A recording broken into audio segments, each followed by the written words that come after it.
Hi friends, welcome to Siri physical science classes. ఈరోజు మనం physical science కంటెంట్కి సంబంధించినటువంటి ప్రవాహి పీడనం,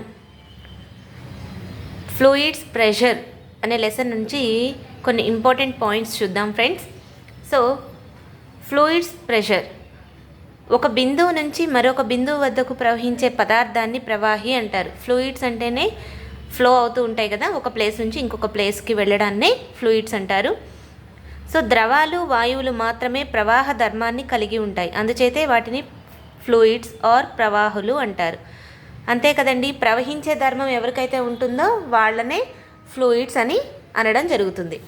నెక్స్ట్, ఘనపదార్థ వస్తువుల్లో అన్ని కణాలు దృఢంగా బంధింపబడి ఉంటాయి మరియు వస్తువు మొత్తం అంతా ఒకే చోటు నుంచి మరొక చోటుకు కదులుతుంది. దీనినే గమనం అంటారు. సో మరి ఘనపదార్థాల్లో, సాలిడ్స్లో మనకి కణాలన్నీ కూడా ఒక దగ్గర బంధింపబడి ఉంటాయి. ఎందుకని? వాటి మీద హై ప్రెషర్ అనేది ఎక్కువగా ఉంటుంది. సో అందువల్ల అప్పుడు అవి కదలాలి అంటే వస్తువు మొత్తం కదిలినప్పుడు మాత్రమే అవి కదలడం జరుగుతుంది. సో ఈ విధంగా మొత్తం వస్తువు అంతా ఒక చోటు నుంచి మరొక చోటుకు కదులుతుంది. అప్పుడు దాన్ని ఏమంటాము అంటే గమనము అంటాము. వాయువులు, ద్రవాలు కదిలితేనేమో ప్రవాహులు అంటారు. ఘనాలు కదిలితే దాన్ని ఏమంటాము? గమనం అంటారు. సో ద్రవాలలోనూ వాయువుల్లోనూ కణాలు దృఢంగా బంధింపబడి ఉండవు, అందుచేత అవి వేరు వేరు వేగాలతో కదులుతూ ఉంటాయి. దాన్నే ప్రవాహం అంటారు. అంతే కదండి, ద్రవాల్లో, వాయువుల్లో కణాలు అనేవి అంటే మాలిక్యూల్స్ అనేవి ఎలా ఉంటాయి లోపల? సో కొంచెం ద్రవాల్లో అయితేనేమో చాలా అంటే కంపేర్డ్ టు సాలిడ్స్తో కంపేర్ చేస్తే ద్రవాల్లో తక్కువ కణాలు ఉంటాయి. ద్రవాలతో కంపేర్ చేస్తే వాయువుల్లో ఇంకా తక్కువ కణాలు ఉంటాయి. అందువల్ల కణాల మధ్య ప్లేస్ అనేది వాయువుల్లో ఎక్కువగా ఉంటుంది, ద్రవాలలో మీడియం ఉంటుంది, ఘనాలలో చాలా తక్కువ ఉంటుంది. సో ఈ విధంగా కణాలు దృఢంగా బంధింపబడి ఉండవు కాబట్టి అవి వేరు వేరు వేగాలతో కదులుతూ ఉంటాయి. సో దానినే ప్రవాహం అంటారు. దీన్ని బట్టి వాయువుల్లో ఉన్న కణాలకి వేగం ఎక్కువ, ద్రవాలలో ఉన్న కణాలకి వేగం ఎక్కువ అంటే వాయువుల్లో ఉన్న కణాలకే వేగం ఎక్కువ. అందుకే వాయువులు గ్యాసెస్ అంటాం, అందుకే వాటిని. ద్రవాలు అనేవి వాటికి కూడా వేగం ఎక్కువ ఉంటుంది. దేనికన్నా? సాలిడ్స్లో ఉన్న కణాల కన్నా ద్రవాల్లో ఉన్న కణాలకి వేగం ఎక్కువగా ఉంటుంది. ప్రవాహి అన్నది ద్రవానికి, వాయువుకు చెందిన సామాన్య నామము. ద్రవాలు అసంపీడ్యాలు, వాయువులు సంపీడ్యాలు. బాహ్య పీడనంతో వాటి సాంద్రత మారుతుంది. ద్రవాలు అసంపీడ్యాలు అంటే సంపీడనం చేయలేము, వాటిని కంప్రెస్ చేయలేం. వాయువుల్ని కంప్రెస్ చేయగలం. సిఎన్జి మనకి ఎగ్జాంపుల్స్ వచ్చేసి సిఎన్జి. అలాగే ఎల్పిజి అనేది లిక్విడ్ పెట్రోలియం గ్యాస్ అంటాం కదా. అంటే సిఎన్జి అంటే కంప్రెస్డ్ న్యాచురల్ గ్యాస్. సో సంపీడ్యం చేయగలిగేవి అంటే వాయువుల్ని సంపీడ్యం చేస్తాము, ద్రవాల్ని సంపీడ్యం చేయలేము. బాహ్య పీడనంతో వాటి సాంద్రత మారుతుంది. అంతే కదండి, మనం ప్రెషర్ ఎక్కువగా అప్లై చేసామనుకోండి, వాయువులు అనేవి ద్రవాలుగా మారుతాయి, ద్రవాలు అనేవి ఘనాలుగా మారుతాయి. సో ఆ విధంగా సాంద్రత అనేది మారుతుంది. సాంద్రత వీటిలో ఘనాలకు ఎక్కువగా ఉంటుంది కదా. సో కణాల మీద ప్రెషర్ ఎక్కువ అవడం వల్ల అవి ఘన రూపంలోకి వస్తాయి, అందువల్ల వాటికి సాంద్రత అనేది ఎక్కువగా ఉంటుంది. సో ఇప్పుడు ఒత్తిడి అంటే ఏంటో చూద్దాం. నిశ్చల స్థితిలో ఉన్న ప్రతి వస్తువు తలానికి లంబంగా దాని బరువుతో సమానమైన బలాన్ని కలగజేస్తుంది. ఒత్తిడి అంటే ఏంటి? నిశ్చల స్థితిలో ఉన్న ప్రతి వస్తువు తలానికి లంబంగా, అంటే ఇదొక పేపర్ కదా, ఇదొక సర్ఫేస్, దీన్నే తలము అంటున్నాం. ఈ తలానికి లంబంగా అంటే పర్పెండిక్యులర్గా ఇలా 90 degrees చేస్తూ, ఇలా పైకి చేస్తూ దాని మీద కొంత బరువుతో సమానమైన బలాన్ని కలగజేస్తే, ఫర్ ఎగ్జాంపుల్ ఇలా ఉందనుకోండి. సో నేను ఇలా పెట్టేసి ఇలా ఖచ్చితంగా నేను కొంత ఈ పెన్ను యొక్క బరువుతో కొంత బలాన్ని చేతి మీద ప్రయోగం చేస్తే దాన్నే ఒత్తిడి అంటాం. తలానికి లంబంగా కలుగజేయబడిన మొత్తం బలం యొక్క బరువునే ఒత్తిడి అంటారు. ఒత్తిడి కూడా బలమే, అంతే కదా.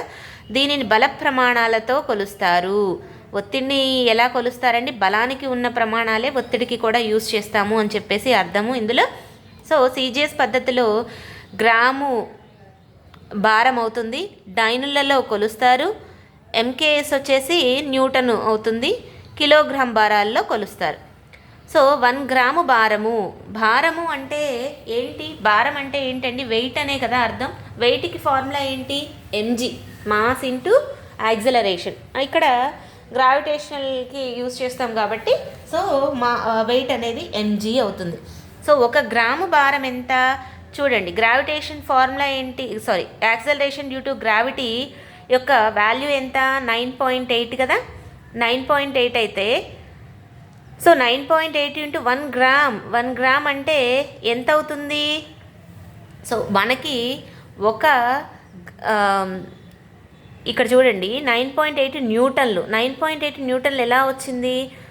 W is equals to mg అంటే mass into acceleration due to gravity. So acceleration due to gravity value మనకి అందరికీ తెలిసిందే, 9.8 meter per second square. So దాన్ని సబ్స్టిట్యూట్ చేసి మాస్ అనేది 1 అయితే 1, 2 అయితే 2 దాన్ని సబ్స్టిట్యూట్ చేస్తే మనకి వచ్చేస్తుంది. సో ఈ విధంగా ఒత్తిడి అనేది స్కేలారా, వెక్టారా, సదిశ రాశా, అదిశ రాశా అంటే సదిశ రాశి. నెక్స్ట్ పీడనం అంటే ఏంటి? పీడనం ఒత్తిడి మీద మరియు స్పర్శ తల వైశాల్యం మీద ఆధారపడి ఉంటుంది. పీడనం అంటే ప్రెషర్ అండి. ప్రెషర్ అనేది అంతే కదా, మనం ఈ తలం యొక్క లంబంగా ప్రయోగించే బలమే ఒత్తిడి. ఆ ఒత్తిడి మీద స్పర్శతల వైశాల్యం మీద ఆధారపడేది ప్రెషర్. మనం ఎంత గట్టిగా బలం అప్లై చేస్తే ఆ ప్రెషర్ అనేది అంత ఎక్కువగా ఉంటుంది. సో ఒక బిందువు వద్ద గల ప్రమాణ వైశాల్యం గల తలంపై, అంటే ఇక్కడ ఒక బిందువు, ఈ బిందువు మధ్య నేను ఈ పేపర్ అనే తలం మీద ఒక బిందువుని ప్లేస్ చేసుకొని ఆ బిందువు మీద నేను కొంత బలాన్ని కలగజేసి ఆ ఒత్తిడినే ఆ బిందువు వద్ద పీడనం అంటారు. ఒకే తలంపై కలుగజేయబడిన ఒత్తిడి ఆ తల వైశాల్యానికి గల నిష్పత్తిని పీడనం అంటారు. సో ఇప్పుడు పీడనం అంటే ఏంటి? ప్రెషర్ అంటే ఏంటి? ఫోర్స్ బై ఏరియా అని రాయొచ్చు. ఫోర్స్ అంటే ఏంటి? మనకి ఇక్కడ ఒత్తిడి అని కూడా తీసుకున్నాం కాబట్టి టెన్షన్. సో ప్రెషర్ అంటే force by area or tension by area తీసుకుంటే టెన్షన్ అంటే ఏమవుతుంది? ప్రెషర్ ఇంటూ ఏరియా అవుతుంది. సో ఈ విధంగా tension equals to pressure into area. పీడనానికి ప్రమాణాలు CGS పద్ధతిలో అయితే సో మనకి తెలిసిందే కదండి. పీడనం అంటే ప్రెషర్ అంటే ఏంటి? Tension by area. టెన్షన్ అంటే ఏంటి? నథింగ్ బట్ ఫోర్స్ అనే కదా. CGSలో అయితే డైన్ ఫోర్స్కి, ఏరియా అంటే సెంటీమీటర్ స్క్వేర్. అదే SI పద్ధతిలో ఏమవుతుంది? న్యూటన్కి మీటర్ స్క్వేర్ అవుతుంది MKS పద్ధతిలో. సో నెక్స్ట్, ఒక ప్రవాహి 3 రకాల పీడనాలను కలుగజేస్తుంది. అధోః పీడనం, ఊర్ధ్వ పీడనం, పార్శ్వ పీడనం. అధోః పీడనం, ఊర్ధ్వ పీడనం, పార్శ్వ పీడనం. ఈ రకాలైనటువంటి పీడనాలను కలుగజేస్తుంది ఎవరు? ప్రవాహిలో ఉండే పీడనాలు 3. అధోః పీడనం అంటే ఊర్ధ్వ పీడనం, పార్శ్వ పీడనం. అధోః అంటేనే మీకు అర్థమవుతుంది లోపల. ఊర్ధ్వ పీడనం అంటే పైన ఉపరితలం మీద. అధః అంటే అట్టడుగున. ఊర్ధ్వ ఉపరితలం మీద. పార్శ్వ మధ్యలో. సో ఈ విధంగా కలగజేసే పీడనాలు ప్రవాహి కలుగజేసే పీడనాలు. సో పార్శ్వ పీడనం అంటే ఏంటి? నీరు పాత్ర యొక్క ప్రక్క తలంపై కలుగజేసే పీడనాన్ని, అంటే మధ్యలో జరుగుతుందని చెప్పాను కదా, ఆ పీడనాన్ని నీటి యొక్క పార్శ్వ పీడనం అంటారు. ఈ విధంగా గుర్తుంచుకోండి. సో పక్క తలంపై ప్రవాహుల్లో ఉన్న కణాలన్నీ కూడా ఎప్పుడు ర్యాండమ్ మోషన్లో ఉంటాయి. సో ర్యాండమ్ మోషన్లో ఉన్నప్పుడు అవన్నీ కూడా వాటి యొక్క ఉపరితలాన్ని ఢీకొంటూ ఉంటాయి. సో ఈ విధంగా ఆ పక్కనున్న తలాల మీద కలగజేసే పీడనాన్నే పార్శ్వ పీడనం అంటారు. సో పాస్కల్ సూత్రం అంటే ఏంటి? నీరు అన్ని దిశలలోనూ సమానంగా పీడనం కలగజేస్తుంది. అవును, అంటే ఏంటి?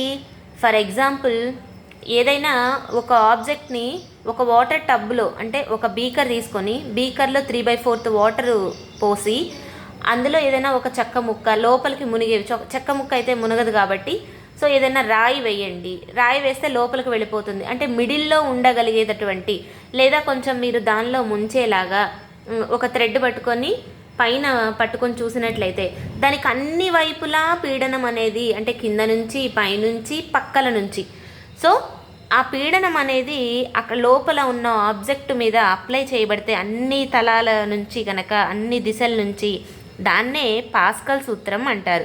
ఈ సూత్రం పాస్కల్ అను శాస్త్రజ్ఞుడు కనుక్కోవడం వల్ల దీనికి పాస్కల్ సూత్రం అనే పేరు వచ్చింది. నిశ్చల స్థితిలో ఉన్న ద్రవంపై ఒక బిందువు వద్ద పీడనం ఎక్కువ చేస్తే అది ఆ ద్రవంలోని అన్ని బిందువులకు, అంటే ఫర్ ఎగ్జాంపుల్ వాటర్ ఉందనుకోండి, వాటర్ మీద ప్రెషర్ అప్లై చేసాం మనం. ఇలా ప్రెషర్ అప్లై చేస్తే ఆ ప్రెషర్ అనేది ఆ వాటర్లోని అన్ని దిశలకు కూడా సప్లై అవుతుంది ఎట్ ఏ టైం. సో అన్ని దిశలకు సమానంగాను ఏమీ మార్పు లేకుండా వ్యాపిస్తుంది లేక ప్రసారం చేయబడుతుంది. దీనినే పాస్కల్ సూత్రం అంటారు. సో ఈ పాస్కల్ సూత్రం మీద యూజ్ అయ్యి పనిచేసే యంత్రాలు, జల యంత్రాలు పాస్కల్ సూత్రంపై ఆధారపడి పనిచేస్తాయి. బ్రాహ్మా ప్రెస్ పాస్కల్ సూత్రం ఆధారంగా పనిచేస్తుంది. ప్రత్తిని నొక్కి బేళ్లు తయారు చేయుటకు, నూనె గింజల నుండి నూనెను తీయుటకు హైడ్రాలిక్ యంత్రాలను విరివిగా వాడతారు. వాహనాల్లో హైడ్రాలిక్ బ్రేకులను ఉపయోగిస్తే అవి సమర్థవంతంగాను సులభంగాను పనిచేస్తాయి. సో ఇవి పార్శ్వ పీడన పాస్కల్ సూత్రం యొక్క ఎగ్జాంపుల్స్ అండి. పార్శ్వ పీడనం అంటే మధ్యలో, ప్రవాహిలోని మధ్యలో కలుగజేయబడేటటువంటి పీడనం. ఊర్ధ్వ పీడనం అంటే ఉపరితలం నుంచి ప్రవాహి మీద కలుగు చేయబడేటువంటి పీడనం. అధః పీడనం అంటే అడుగు భాగం నుండి ప్రవాహికి కలుగు చేయబడేటువంటి పీడనం. సో ఈ విధంగా కొన్ని బిట్స్ చేయడం జరిగింది. ఇలాంటి ఇంట్రెస్టింగ్ బిట్స్ మీరు ఫిజికల్ సైన్స్ నుంచి నేర్చుకోవాలి అనుకుంటే సో మీరు కామెంట్ చేయండి. కామెంట్ చేస్తే నేను చేయగలుగుతాను. లేదు మీకు ఇంట్రెస్ట్ లేదు అంటే నేను కూడా చేయకుండా ఉండడానికే ట్రై చేస్తాను. So I hope you like my video. If you like my video, so please like, share, subscribe and comment. If you want more videos from physical science, so please like, share, subscribe and comment. Thank you. Thanks for watching.